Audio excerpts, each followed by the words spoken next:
Bonjour et bienvenue sur le podcast Par voix basse à voix haute. Que vous soyez posé dans le canapé, sur la route ou en train de jongler avec votre journée, prenez place à nos côtés. À notre micro, vous entendrez des expériences en maison de naissance, des témoignages de sages-femmes et enfin des sujets liés à l'accouchement physiologique. Ici, les voix résonneront haut et fort. Nous ne sommes pas des professionnels de la périnatalité, mais deux mamans passionnées, convaincues que chaque famille a le droit d'avoir le choix du lieu où elle souhaite donner naissance. Notre objectif est simple, mettre en lumière les maisons de naissance en métropole et en outre-mer. Non pas en opposition aux autres formes ou lieux d'accouchement, mais bien comme une option précieuse dans le panel des choix possibles. Nous espérons que cette saison vous offrira des réponses, des inspirations et peut-être même des émotions. Nous souhaitons avant tout transmettre des expériences intimes et authentiques. Alors bienvenue derrière les portes des maisons de naissance, bienvenue dans Par voix basse à voix haute.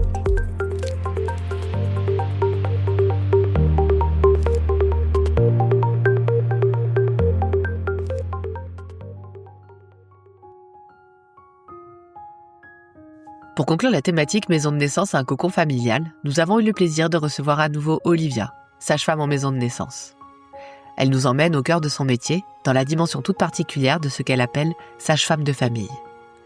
Car pour Olivia, c'est ça son plaisir quotidien, accompagner les femmes et les familles pour une grossesse et bien au-delà. Que ce soit de mère en fille, de grossesse souhaitée aux interruptions malheureuses, d'un accouchement lambda à un suivi personnalisé pour un accouchement sur mesure, Olivia met tout en œuvre pour aider les personnes à vivre au mieux leur chemin, quelle que soit la situation. Aujourd'hui, Olivia discute avec nous de ce qu'est pour elle le faire famille, que ce soit pour la première ou la 5e fois.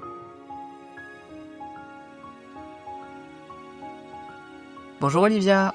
Bonjour Julie. Bonjour Olivia, merci d'être de retour à notre micro. C'est un plaisir pour nous de discuter d'un nouveau sujet avec toi aujourd'hui, et un sujet qui te tient particulièrement à cœur, notamment la famille, ou être sage-femme de famille. Oui, bonjour Capucine. C'est vraiment chouette, en effet, d'avoir l'occasion de discuter à nouveau avec toi.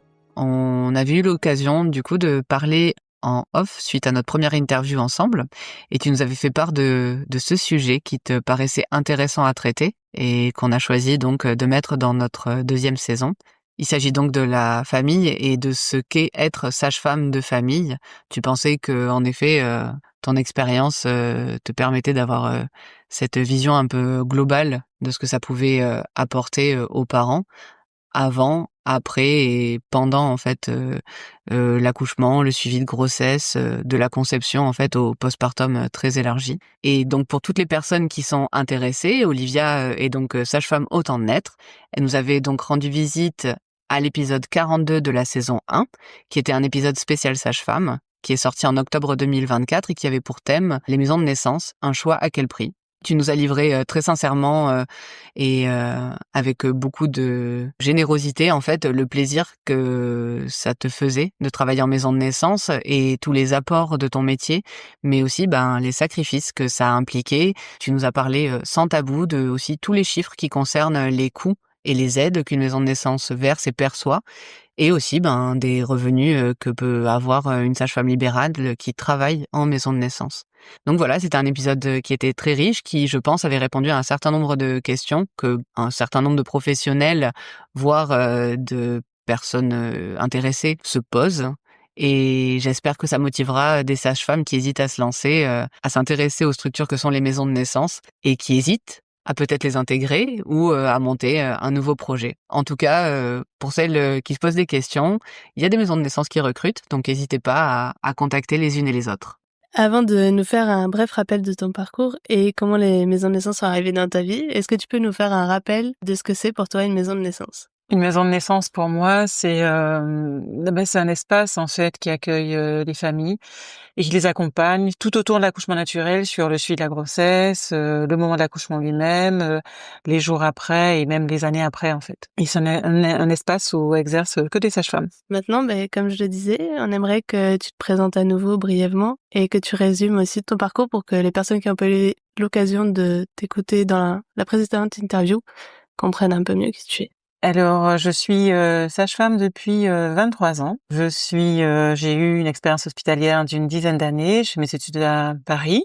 Et puis, je suis revenue dès l'année suivante travailler en Guadeloupe. Donc, une expérience hospitalière de 10 ans. Ensuite, je me suis installée en libéral. Et puis, dès le moment de mes études, hein, j'ai eu envie de travailler comme ça en maison de naissance. Et donc quand les textes sont sortis pour les maisons de naissance, ben, ça m'a semblé évident, en fait. Donc j'avais envie de monter cette maison de naissance et j'ai trouvé des collègues qui ont été OK pour la monter avec moi. Donc, je suis aussi consultante en lactation, praticienne en ATMA, qui est un soin de relaxation aquatique et de méditation, et praticienne en eutonie. Voilà, et je suis la présidente de l'association qui gère la maison de naissance Le Temps de naître. Merci pour le rappel. Maintenant, on va plonger dans le vif de ce vaste sujet qu'est la parentalité et qui commence finalement dès le désir d'enfant et la conception et qui s'arrête finalement jamais. Alors, du coup, pour commencer, la première chose qu'on aimerait te demander, dans le contexte d'une maison de naissance, est-ce que vous accompagnez les couples dans leur projet d'enfant avant même une grossesse? La plupart du temps, les parents nous contactent quand le bébé est déjà là, en fait. Mais on a eu quelques parents qui sont venus à la réunion d'information que l'on organise mensuellement en ayant ce projet d'enfant. Voilà. Et sinon, au cabinet, quand j'accompagne des femmes qui viennent pour la contraception, je leur dis toujours, en fait, que quand ils auront le projet d'enfant, qu'on peut se voir en couple avant la conception. Mmh. Donc oui, ça nous arrive de rencontrer des parents avant le projet. Et c'est chouette. J'allais te demander justement, est-ce que ça vous intéresserait que les gens viennent plus souvent spontanément vous parler de leur projet, même si c'est pas encore justement le début de grossesse? Bien sûr, parce qu'on pourrait leur donner beaucoup de clés, notamment pour se mettre dans des conditions plus favorables, pour accueillir aussi le premier trimestre qui est souvent très fatigant pour les femmes, qui les bouleverse beaucoup en fait. Besoin de sommeil, de comprendre un peu quelle va être la dynamique de la grossesse, puisque souvent les gens se projettent à se dire bon, on veut l'enfant et puis ça sera quand l'enfant sera là que ça va changer nos vies. Et donc de pouvoir amener des clés un petit peu sur ce que va être la grossesse, comment s'y préparer, se mettre dans un contexte de vie plus favorable au niveau de l'alimentation, au niveau de l'arrêt des addictions, dans un contexte de santé plus favorable aussi pour la venue de la grossesse. Et sur l'aspect aussi professionnel, les projets. Souvent les jeunes parents en fait vont avoir plein de projets en même temps.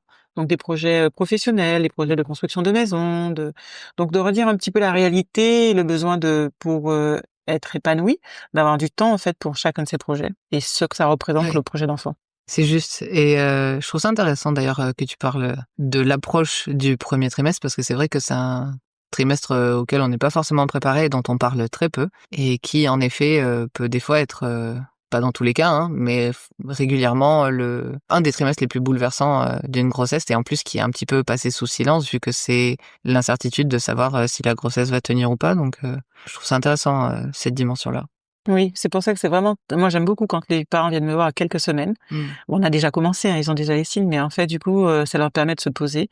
Ça permet au conjoint de comprendre ce que vit la femme. Souvent, ils n'ont pas envie encore d'en parler et je les invite à partager leur joie parce que ils peuvent avoir du soutien aussi, de la compréhension par rapport à ce qu'ils vivent. Et la majorité des parents ne veulent pas en parler au niveau professionnel. Mmh. Donc, de donner des clés sur le fait que c'est normal de se sentir fatigué, que le corps met plein de choses en place et que donc on est appelé à dormir, un peu comme les phases de croissance de l'adolescence. Eh bien, en fait, ça enlève de la culpabilité, du jugement que les femmes ont vis-à-vis d'elles, de ne pas se sentir performant, d'à la fois ressentir de la joie et de se sentir déprimées et elles comprennent pas. Donc, de le savoir, ça permet de mieux prendre soin de soi dès le début. Oui, ça me fait penser à cette phrase qu'on dit, «Oh mais t'es enceinte, tu pas malade», tu sais? Ou ce genre de phrase. «Oh là là, mais c'est un bon moment, la grossesse», et c'est vrai qu'en vrai, faut se le dire, hein, le premier trimestre, en tout cas, certaines personnes, hein, je parle un peu pour moi, mais moi je me suis dit, «C'est dur», parce qu'en plus on est jugé dans son attitude, vu qu'en plus les gens ne savent pas, Oui. et c'est très rude des fois, hein, psychologiquement, à faire face à ça. Et on se juge aussi soi-même, Ah hein, à se bah dire: oui, «Mais on est notre premier j'y arrive juge. pas en fait, pourquoi j'y arrive pas?» On est le premier juge, voilà. Donc de le savoir, ça permet aussi de se donner un peu de bienveillance et de se mettre dans des conditions plus favorables pour que ça soit un moment mieux vécu. Ouais, Oui. je pense. En tout cas, du coup, s'il y a des gens qui nous entendent et qui ont des projets, hésitez pas à aller voir vos sages-femmes, quelles qu'elles soient, même si le bébé n'est pas encore là. Dans des cas moins joyeux, on va dire, il arrive qu'il y ait des interruptions spontanées de grossesse, des fausses couches. Quand vous faites face à ce genre de situation, comment vous soutenez les parents face à ça? Et ça fait partie de la vie, donc en fait, ça fait partie de l'accueil, de la joie qu'il y a eu pour cet enfant, de l'amour qui s'est développé. On le voit bien, on en témoigne vraiment bien en fait que les parents se sentent parents, dès le moment où ils savent que l'enfant est là, Mmh. et même des fois avant. Donc, peu importe le nombre de semaines qu'a duré la grossesse, que ce bébé a traversé leur vie, il a eu de l'importance. Donc, eh bien, ça prend tout son sens de l'accompagnement aussi, de sa tristesse, de l'inquiétude qu'il peut y avoir en termes de santé, de se projeter sur une nouvelle grossesse, mais déjà de prendre le temps avec eux, d'accueillir ce qui s'est passé là, en fait, leur joie qui s'est transformée en tristesse, en peine, en question, et les accompagner à accueillir, à déculpabiliser aussi parce qu'il peut avoir la culpabilité. Qu'est-ce que j'aurais fait? Qu'est-ce que j'aurais pu mieux faire? Est-ce que je serais capable? Donc, d'accueillir les ressentis du papa comme de la maman. Mmh. Je dis beaucoup du papa parce qu'en fait, moi j'ai observé en fait que quand j'interroge les parents, quand je les reçois, j'interroge aussi comment ils ont vécu tous les deux. Que ça soit une interruption volontaire de grossesse, que ça soit une fausse couche spontanée. Et souvent les pères, on leur a pas demandé comment ils ont vécu ça, ou ils ont pas osé en parler à leur compagne parce qu'ils la préservaient. Oui. Donc voilà, on leur offre aussi cet espace de parole, d'écoute et d'accompagnement, même quand ils sont venus nous voir dès le début et bien qu'on les accompagne aussi si la grossesse ne se poursuit pas. Oui. Du coup, j'imagine qu'il y a des gens donc qui sont suivis, donc qui ont cette interruption de grossesse qui survient et qui doivent avoir peur que tout s'arrête d'un coup. Est-ce que tu pourrais nous parler du temps? C'est-à-dire, est-ce que vous faites une dernière visite pour parler de tout ça, ou est-ce que ça peut se prolonger pendant quelques semaines, le temps de refermer quelque chose? Parce que je crois même que c'est des choses qu'on nous a mentionnées, il me semble, dans des épisodes. Ouais. C'est pas que la grossesse qui s'arrête, c'est aussi le projet maison de naissance. Enfin, c'est beaucoup de choses qui s'arrêtent d'un coup à ce moment-là. Et du coup, il y a des parents qui ont peur un peu de l'abandon. Et je me demandais comment vous vous organisiez plus sur quelque chose d'assez concret. Alors là, je répondais déjà sur les bébés qui partent au premier trimestre, au début du deuxième trimestre, en fait. Donc, des parents qui viennent nous consulter dès le retard de règles. C'est là où je dis qu'on peut les accompagner parce qu'en fait, dans le doute, il y a eu des saignements, on n'entend pas le cœur du bébé qui bat. Donc, moi, je sais que je leur propose qu'on se voit en consultation, qu'on en discute. Ils peuvent nous contacter aussi par WhatsApp. Et je leur donne des indications aussi, des informations sur le déroulé, en fait, au niveau médical, les médicaments, les orienter s'il c'est nécessaire vers l'hôpital, à quel moment il y aura besoin d'intervenir ou pas, si ça se fait spontanément. Je leur propose toujours qu'on se voit, c'est à leur initiative, mais je leur propose toujours qu'on se voit après le moment même de la fausse couche, en fait, du moment où le bébé est parti. Donc des fois, on se revoit pour en reparler, pour du projet qui est toujours là, ou alors qu'ils vont mettre en pause. Au niveau de l'aspect médical aussi, devoir de continuer la supplémentation en acide folique. Donc oui, on les lâche pas comme ça, en fait, oui, on continue. Et puis donc nous, ça m'est arrivé, oui, plusieurs fois d'avoir des parents qui on avait déjà suivi, qui avaient accouché avec nous, et puis qui dans l'accueil de nouveaux bébés peuvent passer par ces moments où avant que d'en avoir perdu un, avant vraiment qu'il y en ait un qui reste et on continue l'aventure avec eux. Donc on les accompagne dans tout finalement. Oui, finalement, c'est pas une fin en soi. Vous êtes ouverte à faire une ou plusieurs consultations si jamais ils en ressentent le besoin, pour en reparler, pour Bien sûr. aborder la chose à différents moments, comme tu dis, si jamais ils ont pour le projet de recommencer. Oui, bien sûr, même si le projet ne sera pas à la maison de naissance, en fait, parce qu'on va les orienter. Ils peuvent avoir un parcours où ils vont aller à l'hôpital ou pas, mais finalement, qui est-ce qu'ils connaissent le mieux, avec qui ils se sont déposés, avec qui ils ont parlé? C'est avec la sage-femme qu'ils avaient choisi pour les suivre pour leur projet de grossesse. Donc, on peut les revoir, en fait, même s'ils ont été à l'hôpital, qu'ils ont eu un traitement pour la fausse couche ou qu'il y a eu une intervention autre. On les revoit au moins pour discuter après avec eux. Dans ce contexte, en fait, là, on parle d'interruption malheureuse, spontanée, fausse couche ou autre. Il y a des situations où les gens décident, pour une raison ou pour une autre, qui leur appartient en tout cas, d'arrêter volontairement une grossesse. Je me demandais, est-ce que c'est un peu différent, votre approche en tant que sage-femme pour accompagner ça? Ou est-ce que finalement, pour une professionnelle, ça revient un petit peu au même? Ce n'est pas la même chose, c'est pas le même contexte, mais on a toujours la même démarche d'accompagnement des parents, de les voir là où ils en sont dans leur contexte, de leur amener aussi de la clarté sur à la fois le processus médical, mais à la fois aussi quand ils se sentent un peu perdus et qu'ils ont l'impression de ne pas voir de comment pouvoir accueillir ce bébé, d'envisager différentes possibilités avec eux. C'est beaucoup un recueil de la parole et ouvrir un peu le champ des possibles avec eux. Mmh. C'est vrai qu'en maison de naissance, en général, les gens qui viennent vers nous, c'est que c'est un projet de bébé, c'est un bébé qui est désiré. Ouais. Mais je vois aussi à mon cabinet des femmes qui vont venir me consulter parce qu'elles sont dans l'hésitation et qu'elles ont un souhait d'interrompre la grossesse. Donc on va leur apporter cette écoute et puis les orienter vers les collègues sages-femmes ou les établissements qui vont pouvoir continuer le suivi et pratiquer avec elles l'interruption de grossesse. Et elles peuvent revenir nous voir à un moment où elles ont un désir de grossesse, parfois quelques mois après, où là elles sont prêtes à accueillir un bébé. Ouais, justement, vu que tu as eu une expérience, variée, tu n'as pas exercé qu'en maison de naissance. Je voulais te demander si finalement dans le contexte, maison de naissance, mais tu viens d'y répondre, c'est sans doute peu fréquent, comme tu dis, parce que les gens qui viennent dans ces structures, c'est que souvent, c'est pas systématique, mais la plupart du temps, c'est plutôt, j'imagine, des grossesses désirées, vu le processus et l'implication que ça demande, hein. J'étais curieuse, oui, de savoir, voilà, en termes d'accompagnement et vu que tu as ton cabinet, comment, ouais, ça pouvait être accueilli, et comme tu dis, peut-être réorienté vers des professionnels, plus spécifiques, en suivant, quoi.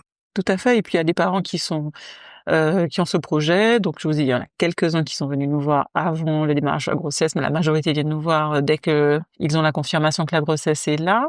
Et on a aussi des parents qui viennent nous voir, la grossesse surprise, hein, ils n'avaient pas Mmh. prévu, donc on les accompagne aussi dans le fait de s'ajuster à la grossesse. Et oui, ils vont la garder, mais en fait, ça peut être difficile le démarrage de la grossesse parce qu'on l'avait pas prévu, ça change les Eh plans et oui. dans l'acceptation de la grossesse.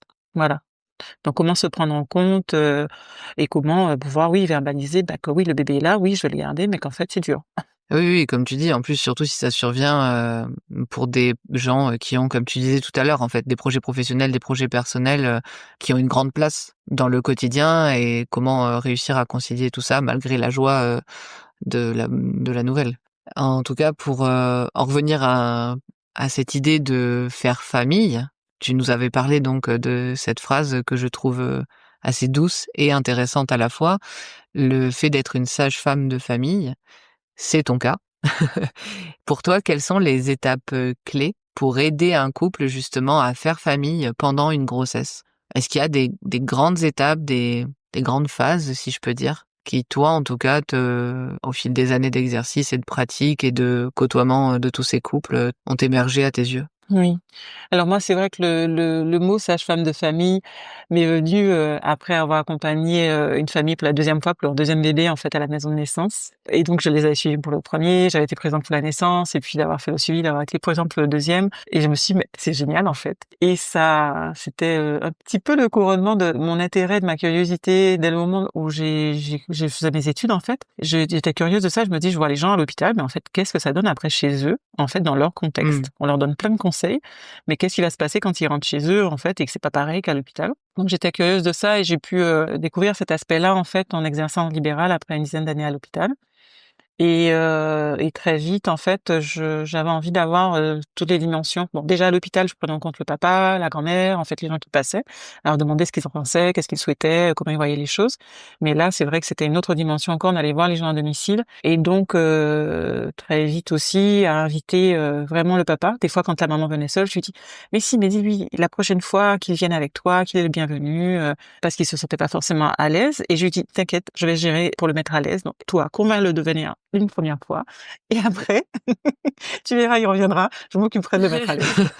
Et du coup, c'était ça pour les prépas, pour les consultations et les papas quand ils viennent, les hommes quand ils viennent, quand ils voient, que, je m'intéresse à eux, que c'est OK quoi, c'est libre dans la parole et qu'ils sont aussi importants en fait que leurs femmes, que je ne prends pas parti, je m'intéresse à tout le monde. Mmh. Donc du coup, ce que je note, ce que j'observe, ce que j'aime bien, c'est d'avoir cette, diversité, d'avoir l'entretien prénatal qui me permet de mieux leur connaître, quels sont leurs projets, qu'est-ce qui est important pour eux et puis, je vais chercher la parole en fait de chacun. Donc c'est de les avoir ensemble. Ça, c'est important et souvent j'observe que ça permet à l'homme d'entendre la femme, à la femme d'entendre l'homme.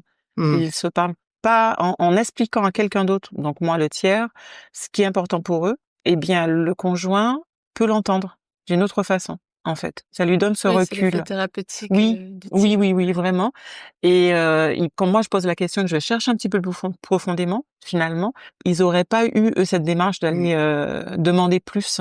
Voilà, donc ça leur permet de se connaître, de se comprendre et moi je me régale quand je les vois, les parents qui sont, l'un et l'autre, chacun dans sa chaise et que au fur et à mesure qu'on discute et ben, un va chercher la main de l'autre, que finalement ils sont arrivés dans une dynamique et ils repartent dans une dynamique où ils sont plus proches Ouais. Mmh. et ça c'est chouette en fait. Moi je suis contente de ça.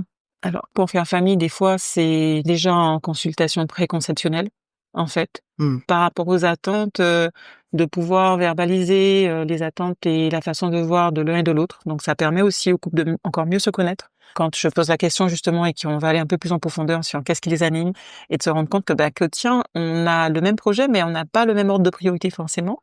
Ça apprend à mieux se découvrir et ça de mieux se prendre en compte, en fait. Et puis, on va avoir cette démarche-là tout au long de la grossesse, au fur et à mesure des événements qui apparaissent.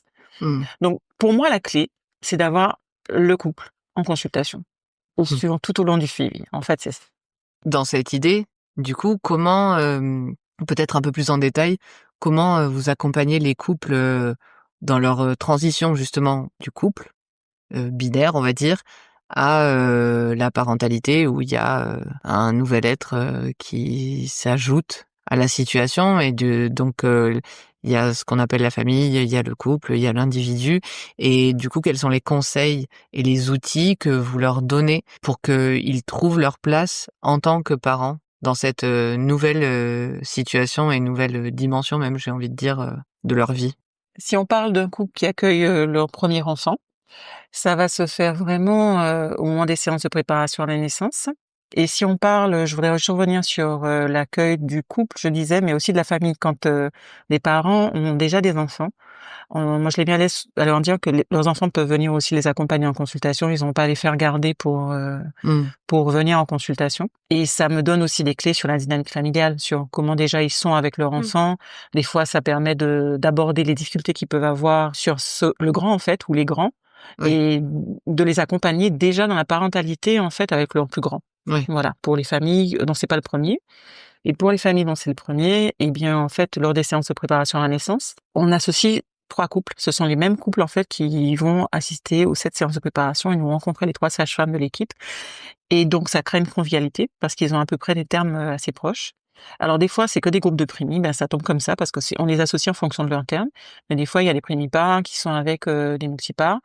Et il y a des fois aussi des parents qui ont déjà couché à la maison de naissance, qui se retrouvent, avec des parents qui n'ont pas encore couché à la maison de naissance. Donc il y a un peu cette diversité des autres parents, la rencontre avec les autres parents, qui va, susciter les questions. Et moi, je les interroge beaucoup, je les invite beaucoup à me partager, quand ils n'ont pas encore eu d'enfant, ce qu'ils ont observé autour d'eux. Ce qui leur a été transmis, l'idée qu'ils se font de comment être parent, ce qu'ils ont observé, chez leurs amis qui ont déjà des enfants ou dans la famille qui leur a plu, qui leur a déplu. Et donc, c'est la porte ouverte à pouvoir donner des clés sur, le sommeil, l'éducation, les besoins des petits.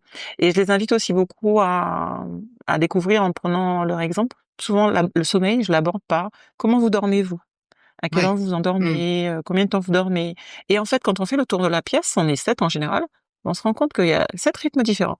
Donc, ça ouvre déjà à, un peu plus d'indulgence, sur ce que va être ce bébé, qu'on va le découvrir et qu'on ne va pas lui imposer un rythme de sommeil, mais qu'on va voir, comment il est lui, on va le découvrir au fur et à mesure, comment il s'endort, est-ce que c'est en couche-tard? Est-ce que c'est la tasse un peu? Il a des petites phases de sommeil, en fait, voilà. Je dis ça parce que souvent le sommeil, c'est la grosse question et en leur montrant déjà la diversité qui existe entre nous adultes, je crois que ça ouvre un peu plus de tolérance sur ce que va présenter le bébé. Oui, très probablement. Et pareil, sur l'alimentation, sur les rythmes d'alimentation, sur, tous les aspects de la parentalité. On parle aussi beaucoup en séance de préparation à la naissance de l'impact que ça peut avoir aussi sur le couple, sur la sexualité, sur, le temps qu'on en a moins ensemble. Alors il y a souvent cette image, dans la société que voilà, le couple doit se retrouver très vite, qu'il faut poser l'enfant, le déposer quelque part pour que les parents, sortent ensemble. Et moi je leur dis, beh, qu'en fait cet enfant c'est leur projet et que là où on voit souvent l'enfant comme étant un séparateur du couple, c'est d'abord un projet de couple, en fait. Et que c'est, bah, quand on construit un projet, qu'on travaille un projet ensemble, c'est du temps que l'on passe ensemble et c'est un temps qui peut être agréable ensemble. On contribue ensemble et on partage ensemble. Donc je le présente, beaucoup comme ça parce que je vois beaucoup de familles qui vont, être plus dans les représentations de l'enfant séparateur. Mmh. Et je vois au contraire beaucoup de familles se construire des relations entre l'homme et la femme se renforcer autour de ce projet commun, l'éducation. Mmh. Oui, je pense que c'est, comme tu je le disais un peu, culturel finalement et c'est une approche, complètement différente donc c'est intéressant, que tu te serves justement des observations des uns et des autres et des rythmes des uns et des autres parce que comme tu dis, finalement, entre nous déjà, on n'en parle pas entre adultes mais on est tous bien différents donc ça paraît encore plus évident, face à des nouveaux, petits êtres, qui connaissent rien de ce monde. Et même dans le couple, on parlait tout à l'heure de l'accompagnement du couple. Ça ouvre des clés parce qu'il y a des personnes il peut y avoir des tensions dans le couple parce qu'ils ne connaissent pas leur rythme de sommeil. Mmh. Et donc, ne vont pas se comprendre sur, il y en a un qui se réveille tard, il a besoin que l'autre qui se réveille tôt, sorte du lit, lui laisse le temps de se réveiller. Ou alors un qui va rester à veiller tard parce que il y en a un qui se couche tard, mais en fait, il va être un peu énervé et gris parce que il manque de sommeil. Et donc souvent, j'observe que quand je fais ce tour et que je pose ces questions, il y a des couples qui se découvrent mieux. Il y a des couples où ils avaient déjà mis en place des choses pour, s'accepter et que chacun réponde à ses besoins de sommeil, mais la grande majorité comprend les difficultés qu'il peut avoir sur cette base. Les difficultés qu'ils peuvent rencontrer en se rendant compte que, ils ont pas les mêmes rythmes de sommeil, en fait. C'est intéressant, en fait, il faudrait que tous les couples, fassent un séjour, par une sage-femme pour réfléchir à comment s'organiser au niveau du sommeil à la maison, quoi. Enfant ou pas enfant. Par rapport à tout ce que tu viens de nous dire, quels sont les principaux défis que rencontrent les parents? Donc tu viens de nous parler du sommeil ou peut-être de l'alimentation. Est-ce que c'est les 2 seuls ou est-ce qu'il y aurait, autre chose vraiment qui soit récurrent un petit peu à observer de votre point de vue de professionnel et qui soit vraiment, un challenge pour les nouveaux parents? Et vous, comment vous abordez ça? Comment vous les aidez, quel que soit le défi, la difficulté à surmonter? Comment vous les aidez, au-delà justement de peut-être, entre guillemets, «juste» une séance de préparation?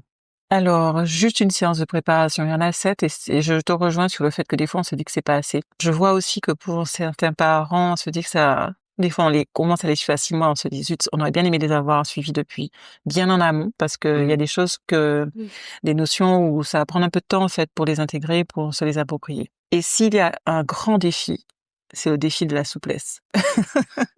Que ça soit pour l'accouchement, que ça soit pour la parentalité.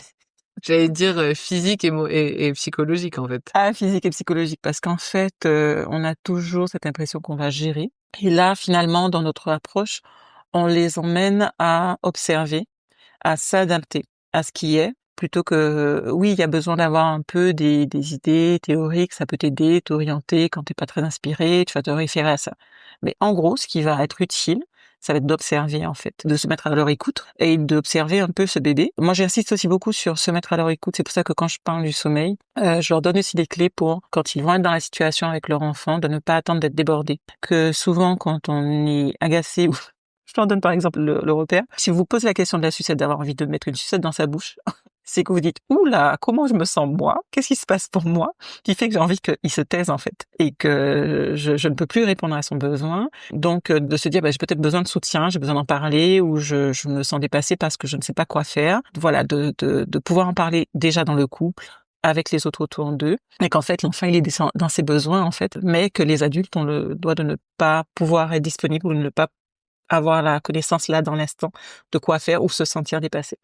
Donc souvent les parents vont avoir à se confronter à la réalité par rapport à ce qu'ils avaient imaginé et je leur dis souvent en fait que les enfants, c'est ce qui nous emmène, une grande humilité. Il y a ce qu'on a Mmh. prévu et il y a ce qu'on fait dans la réalité. Ouais. Il y a l'heure de rendez-vous que tu as prévue et puis tu vas t'arrêter pour changer une couche, pour donner une tétée et puis finalement tu arrives 1 heure après. Et voilà, ça c'est le lot quotidien. Ou, quand tu vas apprendre à aller aux toilettes avec ton gosse parce que tu vas le mettre dans le petit transat et que tu vas aller aux toilettes avec, sinon tu y vas pas. Donc c'est de vraiment, avoir des exemples, concrets et surtout sur, l'exigence qu'ils peuvent se mettre de réussir quelque chose. Je pense aussi à l'allaitement, qui est un sujet, souvent qui cristallise cette exigence, cette envie de réussir, cette envie d'accomplir quelque chose. Il y a l'accouchement certes, mais aussi l'allaitement. Et est-ce que tu as appris des positions que tu as pu voir, comment il faut faire avec le bébé, etc. Mais en fait, déjà, je leur dis, mais ne me regarde pas moi, regarde ton bébé. Qu'est-ce qu'il est en train de faire? Et c'est pas se tourner vers moi, mais comment le positionner et tout. Mais regarde-le déjà. Et en fait, d'être dans son ressenti dans son corps, d'être dans le contact avec le bébé et de les ouvrir à tout ce champ d'expérimentation. On est souvent dans une société où on a envie de tout anticiper, tout connaître. Et les séances de préparation, on les déçoit un petit peu à l'arrivée en leur disant qu'on va parler de ce qui vous pose question aujourd'hui. Mais en termes de préparation, on peut pas vous préparer à l'expérience que vous allez faire de ce que va être votre bébé quand il va être là. Mais aujourd'hui, en prépa, on parle de tout ce qui vous inquiète, les craintes, les inquiétudes, les peurs. Voilà, on donne des grandes lignes.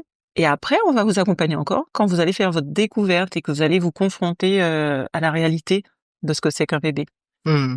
de ce que c'est que la vie de couple, qui évolue aussi avec le bébé, de ce que c'est que de vous en tant qu'homme, vous en tant que femme, comment vous vous déployez en devenant parent, comment votre perspective, votre vision de votre travail, de vision de votre dans votre famille, de votre place dans votre famille change. C'est une super expérience de vie qui touche à tous les domaines, pas que juste le bébé en fait. Mmh. Ça fait plusieurs fois du coup que tu parles de l'importance du père et donc comme tu dis là tu parles tu vois du couple etc. Je me pose une question un peu peut-être hors propos mais qui m'intéresse. Est-ce que ça vous est déjà arrivé à toi ou certaines de tes collègues dans certaines situations de couple particulières spécifiques de proposer une consulte ou une séance appelle ça comme tu veux que aux coparents ou pour une raison ou pour une autre que au papa parce qu'à un moment donné où justement parce que tu sens que la parole elle est un peu coincée ou qu'il y a un truc à dire, est-ce que ça vous est déjà arrivé ou est-ce que c'est vraiment improbable ce que je suis en train de me dire? Non, ça nous est déjà arrivé, moi ça m'est déjà arrivé et ça m'arrive aussi quand je sens ça de leur proposer de le mettre à l'aise, de leur dire que voilà, on s'est rencontrés là, mais je peux les voir individuellement aussi, en fait, le papa ou la maman.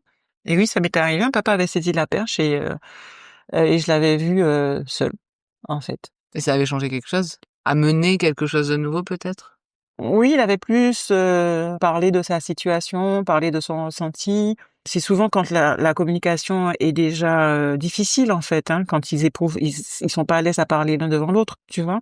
Donc ça aide après à revenir vers l'autre, à donner des clés sur comment exprimer son ressenti, comment exprimer son besoin. Mmh. Déjà d'avoir cet espace en fait d'écoute. Et après oui, moi je les aide en leur donnant des clés sur des clés de communication finalement. Ouais. Comment pouvoir l'exprimer à l'autre. OK. C'est pas juste de me l'avoir exprimé, mais après comment revenir vers l'autre en fait, pour aborder le sujet, pour en parler, pour aller plus loin et puis aussi de leur montrer que là ils sont en crise Ouais. et que c'est difficile d'avoir du recul et que le fait d'en discuter avec nous peut leur permettre de prendre ce recul aussi. Ouais.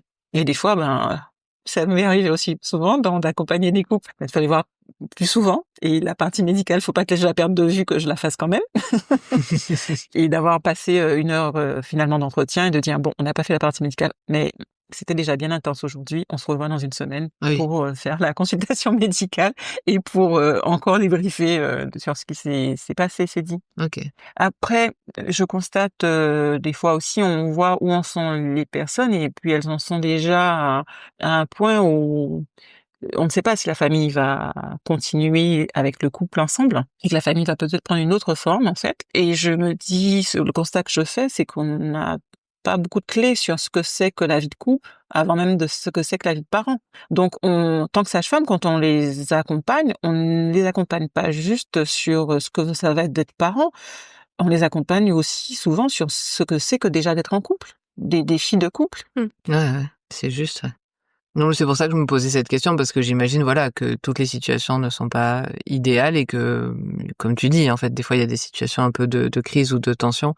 C'est pour ça que je me demandais s'il y avait des consultations alternatives. Je sais pas si ça peut se dire comme ça, mais en tout cas, des compléments ou des propositions un petit peu différentes. Pas qu'on soit toujours centré sur la maman et le bébé parce que faire famille, justement, c'est pouvoir peut-être ouvrir à des consultations autres.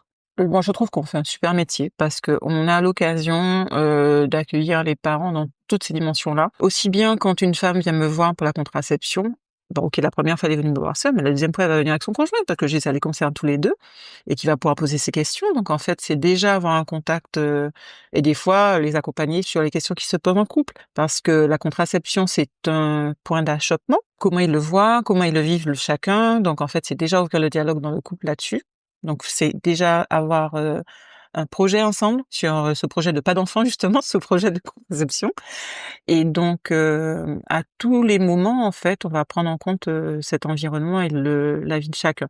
Et quand on rencontre aussi, on accompagne aussi des femmes où eh bien le couple n'existe déjà plus et on a accompagné donc des femmes où le père en fait, c'est déjà OK pour eux que le couple n'existe plus, c'est pas forcément facile, mais le papa peut venir en préparation, peut venir en consultation s'ils sont d'accord, peut nous voir seuls aussi, ils savent qu'ils peuvent en fait. On n'a pas eu cette situation-là où ils nous ont demandé une consultation seule, mais nous on l'ouvre en tout cas, c'est possible et on a les proches. Ça peut être la maman, ça peut être l'amie, ça peut être la cousine, en fait, qui vont venir en séance de prépa, en consultation. La personne qui va soutenir la femme pour l'accouchement. Donc, on va s'adapter aussi au cadre de vie de cette femme, de cet enfant. On a des parents qui sont en couple mais qui ne vivent pas ensemble. Donc, moi, je m'adapte, en fait, à la dynamique des gens et qu'est-ce qui leur pose souci et quelles sont les clés qu'on peut leur donner, qui peuvent les emmener à avoir quelque chose qui les satisfait, un fonctionnement qui les satisfait, pas forcément un fonctionnement qui soit conventionnel. Mmh. Ouais, c'est s'adapter, comme tu dis, en fait, à la situation, quelle qu'elle soit. Oui, parce qu'il y a toutes les situations dans la parentalité, dans la vie. Ouais. Depuis tout à l'heure, on parle du contexte des maisons de naissance, mais tu nous as aussi dit avoir travaillé en milieu hospitalier et on trouvait intéressant de te poser la question sur les différences que tu as pu noter entre le milieu hospitalier et les maisons de naissance. En quoi l'accompagnement que vous proposez en maison de naissance diffère de celui en milieu hospitalier, notamment avec ce qu'on disait à propos du coparent et son implication. Pour moi, il y a une plus grande proximité. Il y a le temps de s'apprivoiser. Donc, parce qu'on va se revoir plusieurs fois. Donc, on les voit il y a ce suivi, en fait. Le fait de se revoir, c'est aussi plus personnalisé. Nous, on a choisi d'avoir des consultations d'1 heure, systématiquement, pour les consultations mensuelles, parce ça permet d'avoir le temps, en fait, d'aborder autre chose que juste le suivi médical. Donc, ça libère la parole. Il y a des gens qui vont parler facilement et d'autres, ça va prendre 2-3 consultations pour pouvoir se sentir à l'aise, pour aborder des choses plus personnelles. Donc, pour moi, en fait, à tous les moments, tu vois, je le dis, mais je pense c'est que j'ai du mal à parler de coparents. Même le mot ne me va pas. En fait, si on parent tous les deux, il est pas à côté. Il y a beaucoup de papas, ça me fait rigoler à chaque fois, qui à la réunion d'information, ils vont dire, j'accompagne en fait la maman. Et quand on fait le tour de la salle pour que chacun se présente et dise Oui. pourquoi il vient à la réunion d'information, alors il y a des papas qui, quand ta maman a parlé, ils tournent la tête vers l'autre maman. Je dis, et toi en fait, ils s'attendent pas à ce qu'on leur demande.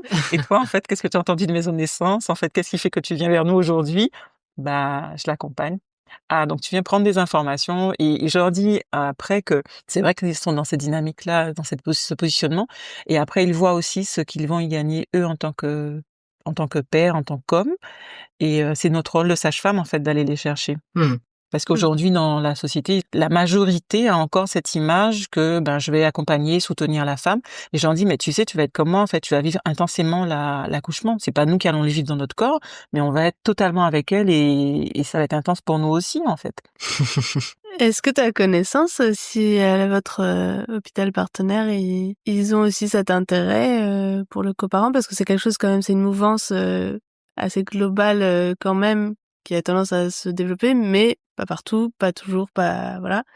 Et je me demandais si t'avais des échos de... Je pense que les parents, en ayant ce projet commun, en ayant cette approche, je pense que les pères aussi se positionnent, ont plus de confiance en eux, je pense. Quand après, ils sont amenés à interagir avec le monde hospitalier. Et du coup, j'ai pu observer depuis qu'on est là avec la maison de naissance, que ça a fait bouger un peu les lignes au niveau des professionnels, des retours que les sages-femmes nous font aussi dans les maternités, de prendre en compte le coparent. On est encore loin du compte. Non, j'essayais de tourner le truc, mais on est loin du compte à mon goût. Trop loin du compte encore. Oui. À pouvoir laisser un père à l'extérieur et faire la consultation de la femme et de dire on va le faire rentrer après alors que la femme est en travail, c'est des choses qui pour moi on peut pas les séparer en fait alors qu'elle est en travail. Faut qu'il aille faire l'admission et qu'on s'occupe de la femme d'un côté. C'est comment est-ce qu'on peut faire les choses et qu'on n'est pas les séparer alors que la force de la femme ça va être la personne qu'elle connaît le mieux, c'est son compagnon à côté d'elle. Même quand ça va pas en fait, c'est sa ressource principale. parce que c'est la personne qu'elle connaît. Donc, on a encore beaucoup à faire hein, dans les établissements hospitaliers. Et c'est possible, hein, mais c'est juste d'en prendre conscience. On se rend pas forcément compte de comment on fragilise les gens, on fragilise leur santé. Et au-delà de l'hospitalier, je pense que c'est aussi une vision sociétale avant tout, en fait, qui du coup peut-être se caractérise en premier lieu à l'hôpital, puisque c'est le premier lieu où on va généralement pour accoucher, mais moi j'ai l'impression que c'est quand même aussi quelque chose qui est très sociétal, c'est l'idée qu'on a que c'est une affaire de la mère et que le père ou le coparent, enfin voilà, c'est une affaire de celui qui le traverse et les autres à côté ne comptent pas, alors que finalement, comme on disait tout à l'heure, tous les gens qui gravitent autour sont importants aussi, quoi. Oui, c'est pour ça que tu vois, j'aime pas ce terme de coparent qui fait penser je suis à côté. On est parents, on a le titre de parents tous les deux. Oui, c'est clair. Et du coup, tu commençais à nous le dire un peu là, quand tu défendais l'impact de la présence du père aux côtés de la mère. Et comment tu décrirais l'importance de ce rôle lors de la grossesse ou de l'accouchement de cette personne qui accompagne la mère Je vais parler de deux cas de figure parce que quand tu dis à l'accompagnant, ça peut être le conjoint, en fait, le père, voilà. Alors, des fois, il y a le père qui accompagne, mais il y a plus le couple. Il peut être présent parce qu'ils ont choisi que même s'ils ne sont plus en couple, le père soit présent. Et ça, c'est le choix des gens. Enfin, on les suit là-dedans. Pour nous, ce qui est important, c'est d'avoir rencontré la personne ou les personnes qui vont accompagner la femme lors de l'accouchement. Ils soient venus en séance de préparation, qu'on ait pu les rencontrer, qu'ils se familiarisent avec nous, qu'on soit familier avec eux aussi. Ce qui fait que le jour J, en fait, tout le monde se connaît et puis que c'est fluide, on n'a pas à s'apprivoiser à ce moment-là, en fait. Et que souvent, ce sont les accompagnants qui vont nous appeler, donc qu'ils soient familiers avec nous pour l'accouchement, ça soit facile de nous appeler, de nous connaître déjà et de se sentir rassurés par ce qu'on peut leur dire, en fait, parce qu'ils nous ont déjà validé en amont. Ensuite, si je parle du couple, en fait, de l'homme et de la femme, on n'a pas eu l'occasion d'accompagner deux femmes. Donc, je parle de l'homme et de la femme, l'expérience que j'en ai. On va avoir deux situations. La situation où les gens s'aiment, c'est fluide entre eux, en fait. Enfin, en tout cas, c'est leur projet. C'est ce que je disais tout à l'heure, c'est que c'est la personne qu'elle connaît le mieux qui est importante. En fait, c'est vers lui qu'elle va se tourner. Et je dis souvent au papa, en fait, qui me demande, mais qu'est-ce qu'ils vont faire, comment ils vont soutenir, etc. Je lui dis, c'est génial, toi, t'as rien à apprendre. Tu es déjà celui qu'elle a choisi et tu es puissant juste en ta présence.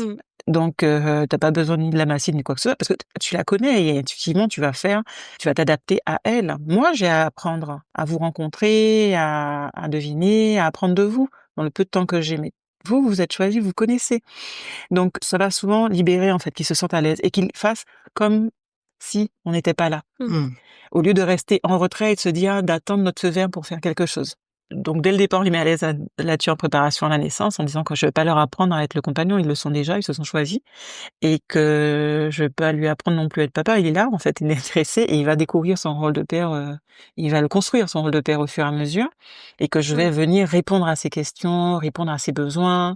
Donc voilà. Et moi, je vois que les couples, en fait, dans la diversité de la relation qu'ils peuvent avoir, se positionnent. Et quand ils nous appellent pour le travail, c'est dans la continuité de la dynamique qu'ils ont dans leur couple. Il n'y a pas un seul modèle, en fait. Il n'y a pas un modèle type. Oui. Il y a des gens qui sont très tactiles, il y en a qui le sont pas. Il y a des gens qui sont très bavards et d'autres non. Donc, il y a toutes les façons d'être. Et il n'y a pas une façon d'être, en fait. Donc, on va les mettre à l'aise sur être eux-mêmes. Oui. Et quand il s'agit des autres accompagnants, en fait, c'est la même dynamique. Si c'est la maman, je pense à une femme que j'ai accompagnée la semaine dernière, donc où le couple s'est interrompu en début de grossesse.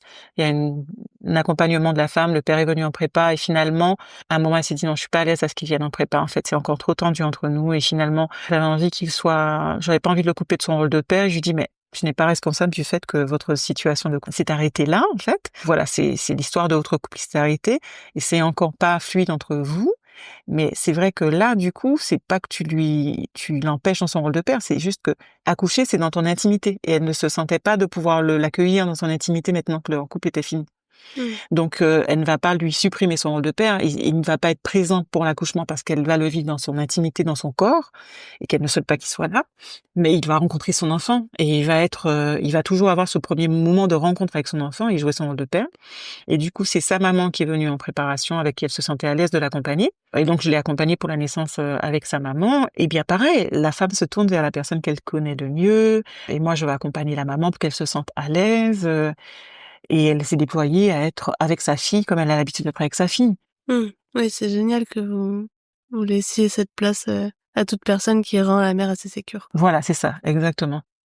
C'est ça qui lui amène, sa sécurité, affective, comme dirait Béatrice, ma collègue, voilà.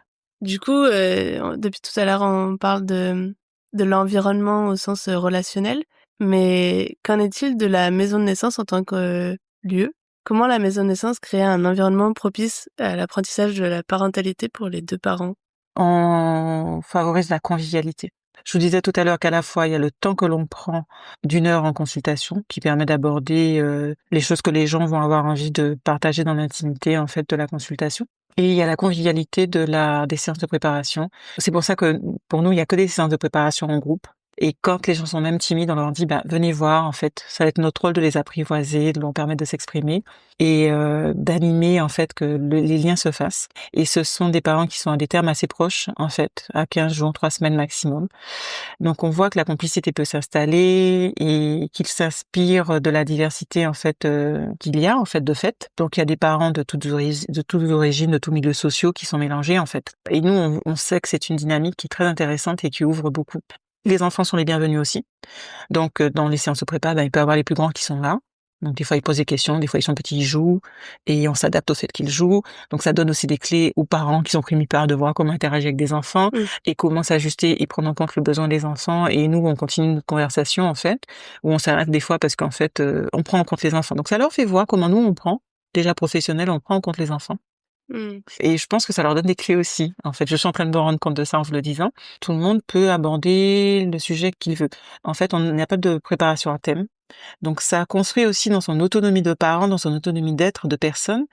Tu vas poser les questions qui t'intéressent. Donc les sujets, on va les creuser en fonction de ce qui vous intéresse, de ce que les parents posent comme question. Et au début, il nous dit: «Beh, ils sont un peu, perdus parce qu'on n'a pas de plan, en fait. Est-ce qu'on va vraiment tout aborder?» Je lui dis: «Ben oui, parce que vous avez posé toutes les questions qui sont importantes pour vous».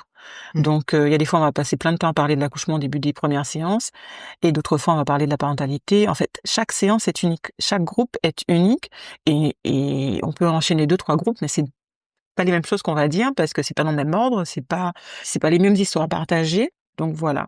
Donc l'accompagnement de la parentalité, c'est beaucoup au niveau des séances de préparation et puis après à la maison, avec les plus grands, on accompagne aussi la fratrie, dans l'accueil de ce bébé. Donc on en parle en prépa quand ils viennent les grands, ils se familiarisent aussi avec nous. Donc c'est chouette en fait quand ils nous voient arriver à la maison, ils nous connaissent, ils connaissent nos prénoms. Ou s'ils viennent pour la naissance, en fait, ils nous connaissent déjà, donc ils connaissent la maison de naissance, donc la salle de prépa, les jouets. Les enfants sont des fois, ils veulent pas partir de la maison de naissance. Je leur dis: «Mais tu reviendras jouer la prochaine fois». Donc les enfants s'approprient le lieu, les parents aussi. Et puis, c'est nous qui venons vers eux à la maison et puis ils reviennent après, on va faire les visites jusqu'à 12 jours et après on les revoit à 3 semaines, à la maison de naissance, puis à 1 mois et demi. Et puis après, même si le relais est pris avec, le médecin généraliste ou le pédiatre pour le suivi des enfants, ils savent qu'ils peuvent revenir vers nous pour, des questions sur l'allaitement, sur le sommeil. Là, je viens de voir des parents à 10 mois qui reviennent me voir parce qu'en fait, ils se posaient des questions sur le sommeil. Donc ils savent qu'ils peuvent revenir vers nous en fonction des problématiques qu'ils rencontrent ou des questions qui se posent même avant qu'il y ait des problèmes, en fait.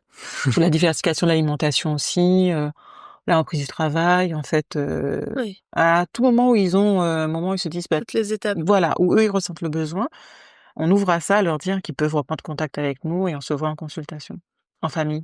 Oui. Tout à l'heure, on parlait des moments clés, des étapes clés au moment de la grossesse. Et est-ce que tu pourrais nous dire maintenant quelles sont pour toi les étapes clés et un petit peu justement les défis à surmonter sur le dur des premières semaines de postpartum? Comment vous, en tant que sage-femme, vous aidez les couples à faire famille dans ces premiers défis de la parentalité? Alors, je suis peut-être pas consciente de toutes les façons qu'on utilise, en fait, pour les aider, mais une particulièrement, c'est déjà, pendant les séances de préparation, quand on parle des congés qu'ils vont prendre, comment ils voient les choses, quand est-ce qu'ils reprennent le travail, de les inciter à se ménager un maximum de temps. Inciter les papas à prendre tous leurs congés et pas de le morceler. Ça, à chaque fois qu'ils me disent le morcelet, je dis: «Non, non, vraiment, prends ton mois en entier et en continu et si tu peux rajouter des congés annuels, n'hésite pas». Parce que beaucoup de parents vont se dire: «Ben, je vais prendre un petit peu là et puis quand l'enfant sera plus grand», et en fait, je dis: «Non, mais c'est vraiment en fait, il nous faudrait qu'on ait 9 mois de congé, paternité, maternité pour être bien et pour, accueillir sereinement les évolutions, qui sont nombreuses pendant, ces 9 premiers mois de vie». Donc au moins de prendre, ce mois ensemble et je trouve que c'est très fondateur aussi pour le couple, dans le projet de couple, de découvrir ensemble l'enfant. Alors, il y a souvent aussi des papas et des mamans qui voient le rôle de père comme étant assurer l'intendance et on leur en parle aussi en prépa de dire que ça ne va pas être son rôle d'assurer l'intendance parce qu'il va être comme toi à découvrir le bébé.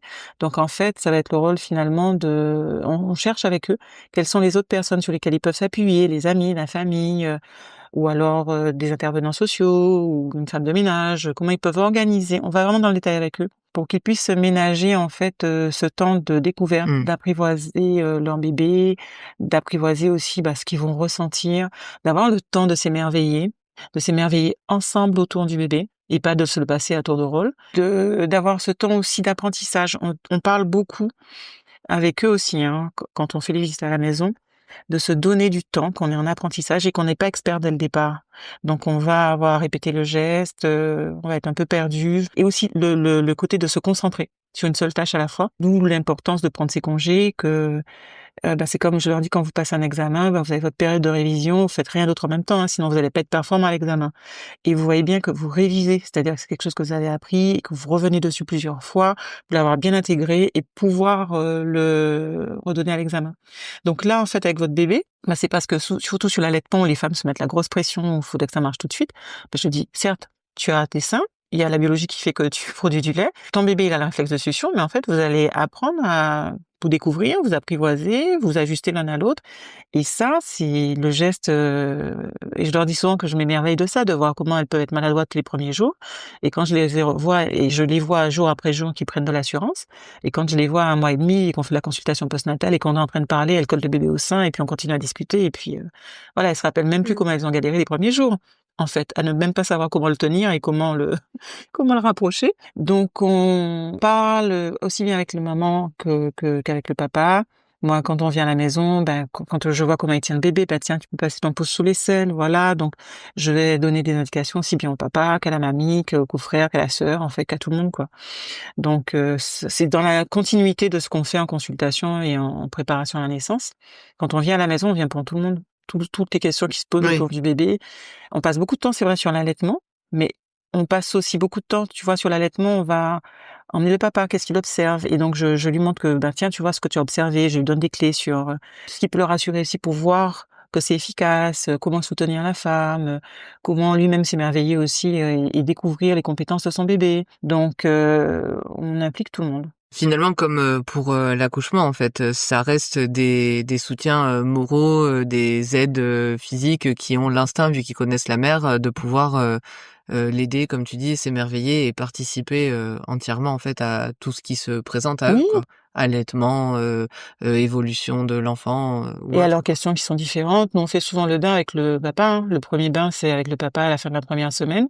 Et à un moment, dit, «Oh ben», je lui dis: «Bah, t'inquiète pas, tu auras bien le temps d'en faire plein des bains» et puis, et qu'elle a déjà bien donné, à découvrir avec le bébé pour l'allaitement, donc on fait le bain en famille. Mais, même dans son corps, en fait, rester debout, soutenir le bébé, c'est pas encore si fluide que ça. Donc on fait en famille, on leur filme le bain, enfin donc c'est des occasions de faire avec eux, de faire avec le bébé. Donc, c'est ça qui est chouette, moi je trouve avec la maison de naissance aussi. C'est qu'on vient chez les gens sont tout de suite dans leur contexte dès 4 heures après. Donc on s'adapte, à la Mmh. maison qu'ils ont, on regarde autour, ben, où est-ce qu'elles peuvent s'installer, où est-ce qu'il va y avoir soleil qui rentre, donc on fait avec leur lieu Oui. et c'est ça qui est extraordinaire. Moi, c'est ça qui me fait plaisir aussi, en maison de naissance. Maison de naissance, en tout cas la nôtre, elle a bientôt 8 ans et en 8 ans, ben, on a eu l'occasion d'accompagner des parents pour, 3 enfants. Donc des familles, et c'est là où ça m'est venu en fait, ce mot sage-femme de famille, c'est que de voir les parents évoluer, je les ai connus, quand ils étaient à attendre leur premier enfant, de voir comment ils ont leur confiance en eux s'est développée, de les voir se poser des questions pour ce deuxième enfant, mais je les vois grandir en tant qu'adultes, en tant qu'hommes et femmes. Je vois leurs relations de couple évoluer. Je peux avoir aussi connaissance des difficultés qu'ils peuvent rencontrer. et les accompagner là-dessus. Je me rappelle d'un couple qui m'avait contacté, où j'avais revu la maman en fait après leur deuxième, hein, juste une consultation, alors que c'est des gens que je connaissais qui étaient comme ça, mais qui traversaient des difficultés. Et puis comme je connaissais le papa, je savais à quel point il était impliqué. C'était plus des difficultés de communication. Donc c'est pas lui que j'ai vu, mais finalement on a parlé de leur relation, le fait de le connaître et tout. Bon, je les ai pas revus parce que c'est redevenu fluide, ça va. Et donc, je trouve ça, c'est un cadeau extraordinaire en fait que nous font les gens de nous faire confiance et de les accompagner sur ce parcours de vie. Ouais, c'est ce parcours de vie qui va bien au-delà du seul moment de l'accouchement. Ouais. Et hier, j'avais un réunion d'info, un papa qui revient avec une autre compagne. Et c'était OK, on était content de le voir. Et au début, il était un peu gêné. Il me dit, bah oui. Je lui dis, mais écoute, moi, je suis ravie que tu reviennes vers nous et puis de découvrir cette autre partie de ta vie, en fait, qui se continue. Et il m'a donné des nouvelles du premier, de la relation avec la première maman qu'on connaissait. Et justement, on en parlait hier à dire, bah, que oui, c'est encore un petit peu difficile pour lui. Et je lui dis, tu sais, on apprend tout au long de notre vie et il y a des fois, on se dit, ben, on aurait aimé savoir ça pour que le choix qu'on ait fait la première fois ou même la dynamique de couple qu'on a eu la première fois, ça aurait bien marché. Voilà, donc de se donner de l'indulgence. Et puis voilà, moi j'étais ravie de le voir et de découvrir sa femme, puisqu'il s'était marié du coup. Et donc on a ces situations, donc je trouve ça génial. Donc on a eu plusieurs familles recomposées. Oui, c'est ça, c'est l'accueil de la famille au sens le plus large du terme. En fait. Exactement. Comme tu disais, en fait, c'est impliquer tous les membres de la famille, mais même impliquer une nouvelle forme de famille si C'est un nouveau couple. le couple s'est séparé, qui s'est recomposé, etc. Et c'est OK, en fait. Ça montre bien, en fait, voilà, que le papa, bah, il est revenu vers nous, il était content de nous revoir, il était à l'aise de revenir, et on a eu plusieurs papas comme ça qui sont revenus vers nous. Après, on sait que, c'est ça que je disais tout à l'heure, c'est qu'on croise des gens à un moment de leur vie, on sait que c'est tendu, on sait pas, on se dit que ça va être compliqué pour que ça continue, au point où ils en sont. Et puis les gens se découvrent et se disent que bon, c'est peut-être mieux aussi d'arrêter parce que ils ont appris à se connaître et que ils voient que ils vont pas cheminer ensemble, en tout cas pas un coup qui serait très important, et ils choisissent de s'arrêter et de reformer notre famille après. Et on accompagne aussi là-dessus. Oui, de ce que je comprends, j'ai l'impression que vous accompagnez finalement, quand tu parles de sage-femme de famille, que vous accompagnez vraiment toutes les situations, à tous les moments de vie, que tout est bienvenu en fait. Que tout est bienvenu et que vous êtes en plus d'une certaine façon prête à accueillir ça et que de ce fait, ça se passe dans les meilleures conditions pour les professionnels comme pour finalement les parents et les familles qui viennent vous consulter. Oui, il n'y a pas de profil type pour la maison de naissance en fait. Maintenant qu'on a fait du coup un peu le tour de tes sensations de sage-femme, est-ce que tu pourrais nous partager ce que ça t'apporte personnellement, le fait d'aider ces couples à devenir une famille, et qu'est-ce qui t'anime dans ce choix d'être une sage-femme de famille?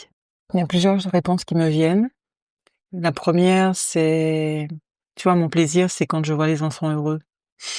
Et parfois, les parents, ils sont déprimés, ils sont fatigués, mais je leur dis, bah, vous voyez, vous donner. Et tu vois les gamins qui courent partout dans le cabinet, qui sont super ravis, qui sont épanouis. Je leur dis, bah, oui, je comprends, mais vous donnez beaucoup et puis vous avez une jolie famille, ça marche. Et voilà, je vais les soutenir là-dedans, en fait. Mais je vois que les enfants sont heureux et puis ça me fait plaisir aussi de voir les gens. Tu vois, je racontais tout à l'heure, quand un couple arrive et qu'ils sont chacun dans leur coin au bout du tapis ou chacun sur leur chaise et qu'à la fin, il y a une main qui se tend vers l'autre et que ils se sont rapprochés parce qu'on a discuté, parce qu'on a posé des choses et qu'on a dénoué des nœuds, en fait. Moi, je me dis, ben, je suis contente de contribuer à ça, d'emmener cette expérience finalement partagée des familles, de tous la confiance que nous ont fait les familles et l'expérience que ça nous a emmené. Donc, ça permet aussi aux gens de se rendre compte qu'ils sont pas tout seuls à vivre ça. Donc, je me sens très enrichie de tous ces partages, de toutes ces histoires, et je partage cette richesse. Voilà, je la partage avec tous ceux que j'accompagne au fur et à mesure. Donc c'est ça qui m'anime, c'est ça qui, même dans les moments de doute, à me dire non mais je vais faire un autre métier en fait, surtout avec les défis des maisons de naissance. Et après il suffit que je revienne en consultation, que j'ai 2 personnes voilà qui sont là et qui ont une difficulté et que je vois comment je les accompagne et je me dis ben je suis bien dans ce que je fais en fait, donc ça a du sens et c'est important et c'est au niveau individuel. Et puis c'est comme l'allaitement, quand tu vois des enfants qui sont allaités, que les parents ont traversé, et je me dis, bah, je suis contente, ou des mamans qui me disent, bah ouais, on continue l'allaitement. Je lui dis, bah, je suis tellement contente pour ton bébé et pour même toi, pour la relation que tu découvres. Je suis contente pour vous, quoi, en fait. Et je suis contente d'avoir contribué à ça. Avant de se dire au revoir, donc là, tu viens de nous dire, toi, ce que ça t'a apporté, ce qui t'a animé. C'était très touchant d'ailleurs. Merci pour ce partage. Est-ce que tu aimerais dire quelque chose aux couples qui s'apprêtent à faire famille pour la première fois ou refaire famille selon la situation? Ce qui me vient, c'est de pouvoir s'intéresser l'un à l'autre, d'aller creuser un petit peu plus sur ce qui est important pour l'autre. En fait, qu'est-ce qui est important pour toi? De refaire le point, en fait, de s'intéresser l'un à l'autre et qu'il peut y avoir des différences, en fait, d'oser pouvoir dire sa différence et d'être confiant dans le fait que en exprimant la différence, ça ne met pas en péril le couple, ça le renforce. Et ce que tu disais, ça permet en fait de mieux se connaître et finalement d'avoir peut-être plus de recul ou de tolérance dans certaines situations ou en tout cas une meilleure compréhension de ce qu'est l'autre. Plus de force ensemble, en fait. Là, on essaie de s'ajuster, de faire pareil, de concilier. En fait, il y a besoin de connaître la différence de l'autre, pour mieux le connaître, pour mieux le découvrir, pour mieux s'ajuster à lui, en fait. Oui, la constante adaptation à l'autre. Alors, avec un bébé. Bah déjà, quand on fait ça à deux, on est déjà un petit peu plus entraîné pour faire ça avec un bébé.